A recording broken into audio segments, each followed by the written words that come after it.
umukinnyi wa filime uri mu bahiriwe n'urugendo Niyitegeka Gracie uzwi kandi nka Seburikoko, Papa Sava, Sekaganda ndetse n'andi menshi atandukanye, yanditse yihanangiriza uwamushyizeho igitutu cyo gushaka umugore, abwira n'abandi bose bahora biga ku buzima bw'abandi ko mu cyumweru gitaha bazakora ikizamini. Mbega igikuta!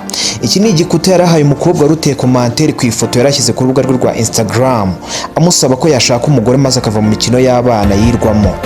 Ku mugoroba kuri uyu wa mbere tariki ya 11 Mutarama 2021, Niyitegeka Gracie ufite filime yise Papa Sava yashyize hanze ifoto kuri Instagram abwira abafana be n'abakunzi ba filime muri rusange ko mu minsi iri imbere hagiye gusohoka filime nshya y'uruhererekane yitwa Ejo si kera.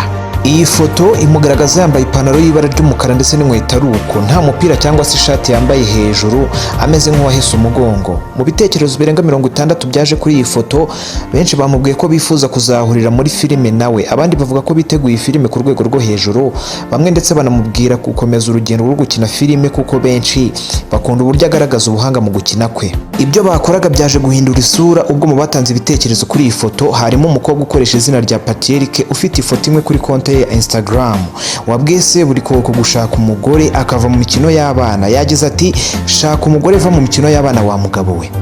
Mbere yuko Seburikoko amusubiza, abafana be babwiye Patrick kureba ibimureba, abandi bamubwira ko gushaka umugore nta gihe ntarengwa bigira. Seburikoko yabwiye Patrick ko ari kumuhatira gushaka umugore nk'aho ari we umubabaye. Yagize ati, ndumva wamushaka mu mwanya wanyu ukamunyitirira kuko ndumva umubabaye kundusha, cyangwa se nimushaka azwitwa uwawe ko bigutunaje washishikaye washikoye di. Mbega umugabo, mbega ikinyarwanda yasubijemo uyu mukobwa. Uyu mukinnyi wa filime yavuze ko atazi niba biwabo Patrick bose bararangije gushaka ngo abone kuza kubihatamo abandi abitsindagira, kandi ko atazi impamvu uyu mukobwa mufitiye impuhwe amusaba gushaka umugore akava mu mikino y'abana. Yabwiye umukobwa wavuze ko ari mu mikino y'abana kumwoherereza amafoto y'abana biwabo bakina nk'ibyo yari arimo, ati cyangwa ni kumwe ururimi rwamenyereye kuvuga iyo ruvuze rwifata rugahondagura mu nkaka. Papa Sava akomeza agira ati, muze kumumbwirira ko nta mwana usya avoma, uti nta nubwo ndi mu mikino kandi y'abana, kandi nubwo yaba ariyo niyo isigaye yishyura menshi niba atabizi. Uti buriya ntiyikoreye akabido ntanatengasa agacuma, yikweze nk'ugiye kwatsa moteri y'icyuma gisya ibigori we. Abantu batandukanye barimo Aime Bahati bunze mu rya Seburikoko bavuga ko ntawe ukwiye guhatira undi gushaka umugore. Seburikoko aboneraho kubwira abantu bose bahora biga ku buzima bw'abandi ko mu cyumweru gitaha hazabaho ikizamini.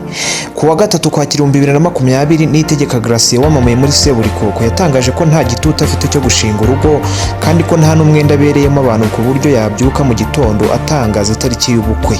Icyo gihe yaravuze ati, mutegereze nta pressure ndiho yo kurongora, nta mwenda mbereyemo umuntu wo kurongora kwanjye, nibategereze igihe nikigera nzababwira, wenda na COVID-19 ivemo baze bashagare nk'uko babimenyereye.